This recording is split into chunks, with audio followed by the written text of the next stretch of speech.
Give yourself a milk mustache, please. Please. Yeah. How's that?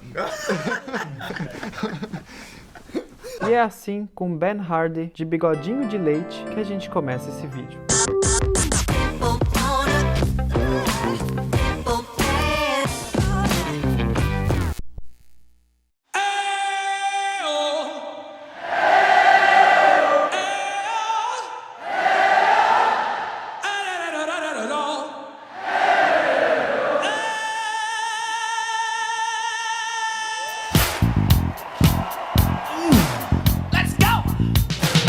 Bom, então vamos lá. Eu fui até Londres a convite da Fox Filmes para entrevistar o elenco de Bohemian Rhapsody, um dos maiores lançamentos do ano e um filme muito aguardado pelos fãs do Queen e também, claro, do Freddie Mercury, que é interpretado pelo Rami Malek. No elenco a gente tem Ben Hardy como Roger Taylor, o baterista da banda, Joseph Mazzello é o John Deacon no baixo, William Lee é Brian May, o guitarrista, e também compositor da banda. No papel de Mary Austin, um grande amor da vida do Fred, a gente tem a Lucy Boynton. Para mim, além de ícone, além da música, Freddie Mercury teve grande influência na minha experiência pessoal de me assumir gay e ter mais autoconfiança. Ele transmitia isso nos palcos, nas entrevistas, na vida. E é sobre isso que eu pergunto pro Rami Malek primeiro. O que Freddie Mercury deixou para ele após as filmagens?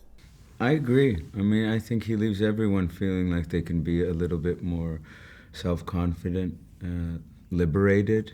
He has this feeling when he's on stage of just pure liberty and freedom and joy.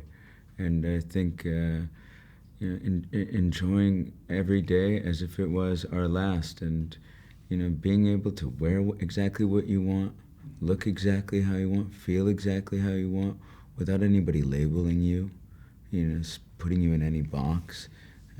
He was exactly how he wanted to be without letting anyone segregate him in any particular way. Freddie Mercury said it's okay to be exactly who you are. I love the way you move on stage. The whole room belongs to you. Don't you see what you could be?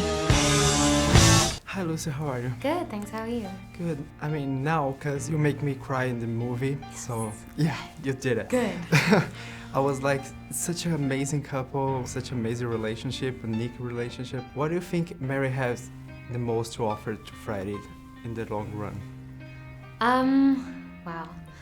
I always say that they were kind of the stillness at the center of an otherwise very hectic and wild world that was his life and was Queen's life. And so I think the thing that they found in each other was this kind of solace and comfort and relentless support. Mm-hmm. It was a kind of coming home. Mm-hmm.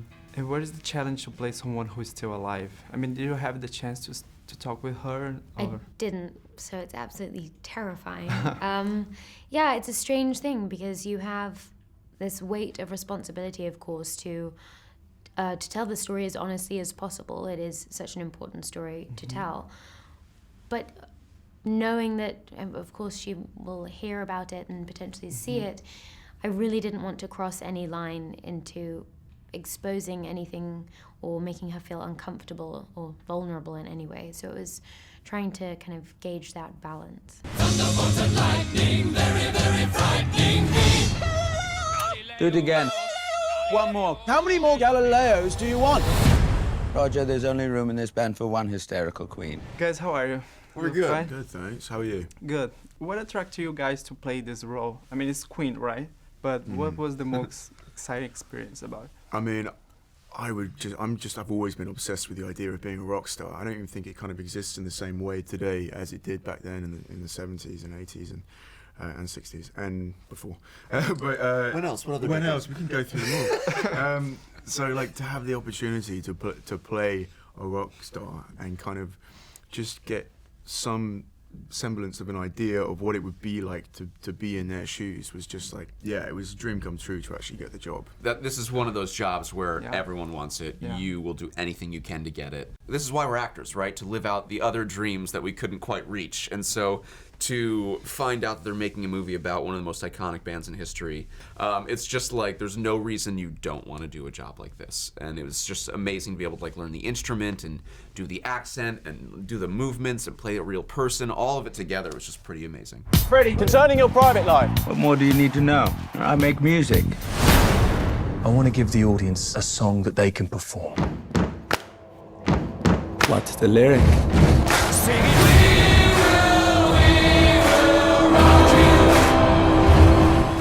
About having Brian May and Roger Taylor on set, beside the pressure, they have any special tips? They were amazing from day one, just so supportive and encouraging and generous with their time.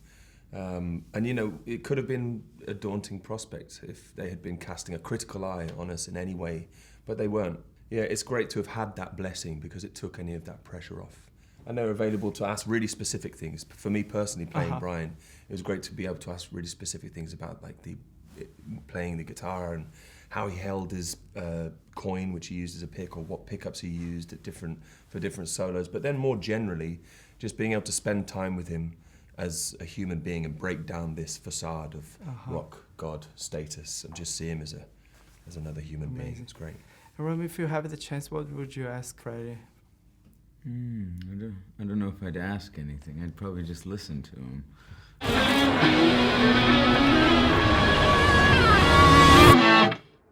So now what?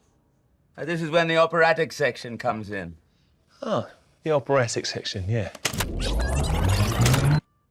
Mamma mia, mamma mia, mamma mia, let me go. Beelzebub has a devil put aside for me, for me, for me. It goes on forever, 6 bloody minutes. I pity your wife if you think 6 minutes is forever. After you know more about the stories behind the music, do you hear Queen differently today? Yeah, absolutely. What kind of way?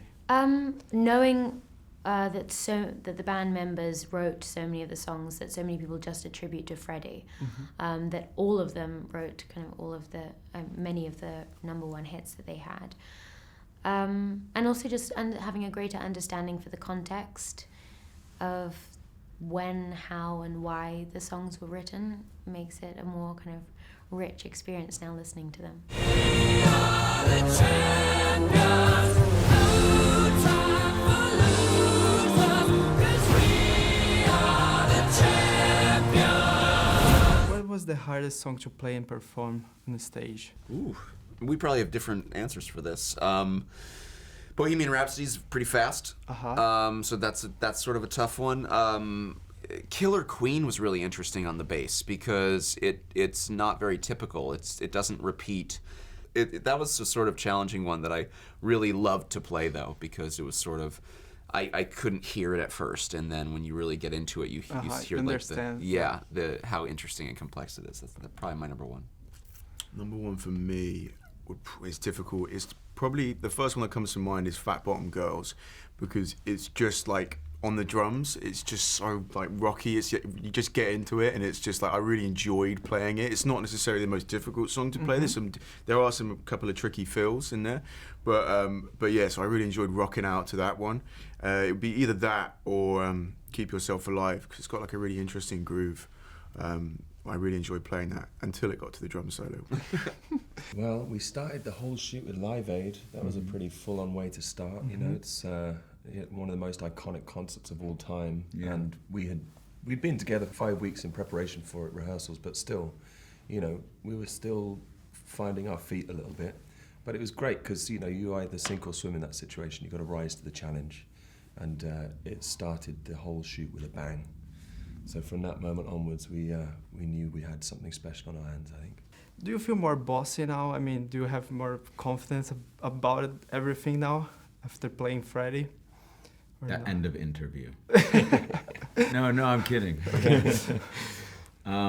Do I? No. I think it's the exact opposite. It's not more bossy. It's more inclusive. It's more appreciative of everyone around me. Amazing. Thank you very much, guys. Thank you. Somebody to love, somebody to love. You're a legend, Fred. You're bloody right I am. Somebody to We're all legends.